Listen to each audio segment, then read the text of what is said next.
এই তো কয়দিন আগে রোজার মাসটা শুরু হইলো, আর দেখতে দেখতে শেষও হয়ে গেল। আর একদিন পরেই রহমতের মাস, নাজায়েতের মাস, মাগফিরাতের মাস, চাওয়া পাওয়ার মাস, ক্ষমা পাওয়ার মাস, সব কিছু শেষ হয়ে যাবে। সামনের বছর এই দিনে থাকি কি না না থাকি, কই থাকি জানি না।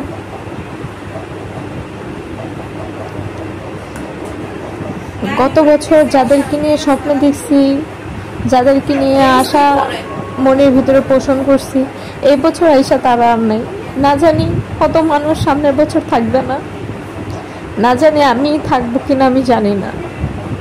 আমার এই লাস্ট সময়টা আইসা এত কষ্ট লাগে, এত কষ্ট লাগে, আমি কাউকে বুঝাইতে পারবো না। আমার কাছে মনে হয় কি, মানে কি জানি একটা হারায় যাইতেছে, কি জানি চলে যাইতেছে।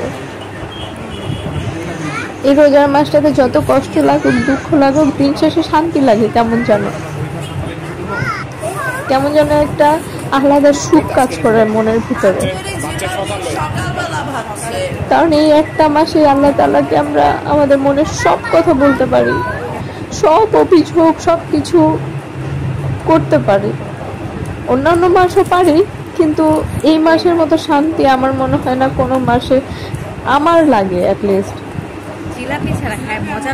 আমার সবসময় লাস্ট সময়টা আসার পরে, মানে বোঝার পর থেকে যখন রোজার মাসটা চলে যায়, তখন আমার মনে হয় যে আমার কত কিছু চাওয়ার ছিল, আরো কত কিছু চাওয়ার ছিল আল্লাহর কাছে, আরো কত কথা বলার ছিল।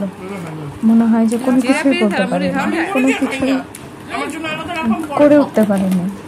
পরিশেষে একটা কথাই বলবো, সবাই সবার মা বাবা আপনজনদের খেয়াল রাখবেন, তাদেরকে ভালোবাসবেন, যতটুকু সময় পান তাদের কাছে